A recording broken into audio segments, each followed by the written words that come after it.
একটা কথা আছে, বাপ বাপেরও ছাড়ে না, হারামে আরাম নাই। গতকালকে থেকে একটা ভিডিও সামাজিক যোগাযোগ মাধ্যমে ভাইরাল, যে দুই ভাই এক ভাইকে চেপে ধরে তার চোখ তুলে ফেলছেন হাত দিয়ে, আঙ্গুল দিয়া। আবার সেই চোখ তোলার সময় তার বাবা উপস্থিত। আসলে ঘটনা কি? যে ব্যক্তির চোখ তোলা হয়েছে সে কতটুকু ভালো মানুষ? প্রথমত সে একজন হারামি টাইপের ক্যারেক্টার। তো হারামি ক্যারেক্টার হইলেই কি তার ভাইরা এই কাজটা করতে পারে? ওই যে দেখেন, মানুষের অভিশাপ। খুবই চাঞ্চল্যকর তথ্য। যেই ভিডিওটা আপনারা দেখছেন গেল গতকালকে থেকে, এই ঘটনাটা হচ্ছে বরিশালের মুলাদি উপজেলার নাজিরপুর ইউনিয়নের সাহেবের চর গ্রামে। পারিবারিক দ্বন্দ্বের জেরে দুই ভাইয়ের অমানবিক নির্যাতনের শিকার হয়েছে যেই ব্যক্তি, তার নাম রিপন ব্যাপারী। আসুন তার প্রফেশন কি, কেন আমরা বললাম হারামে আরাম নাই আর খারাপ মানুষ সেও।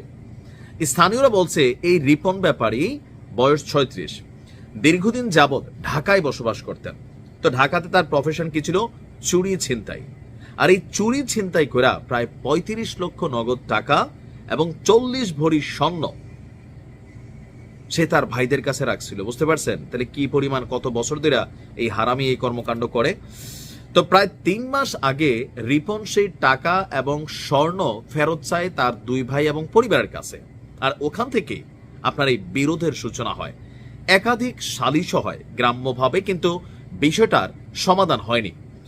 22 আগস্ট রিপন ফের টাকা চাইলে দুই ভাইয়ের রোকন ব্যাপারী এবং স্বপন ব্যাপারীর মধ্যে বাকবিতণ্ডা শুরু হয়।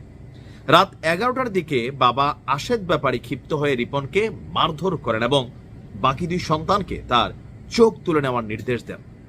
বাবার নির্দেশে মেজো এবং ছোট ভাই রিপনকে অমানবিক নির্যাতন করে চোখ উপড়ে ফেলে। এই জায়গাটাতে এসে মনে হয় আমাদের কাছে সে চোর ছিনতাইকারী যাই হোক, তো তোরার তো ভাই ছিল, আর বাবাও বা কেমন বাবা?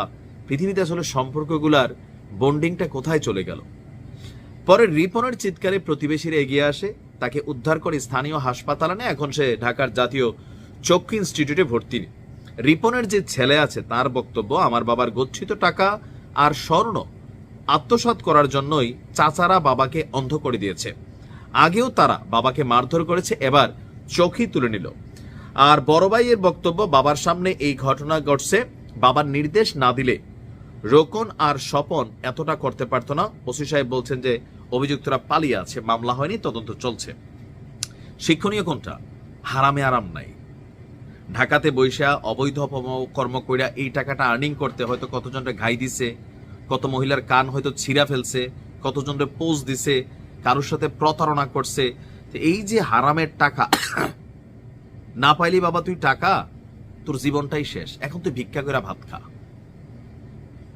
এখান থেকে নসিহত দুইটা জিনিস, এক হচ্ছে এইটা, আর দ্বিতীয় হচ্ছে টাকা পয়সা আসলে নিজের টাকাটা নিজের কাছেই মানে পৃথিবীতে সবচেয়ে সেফেস্ট প্লেস।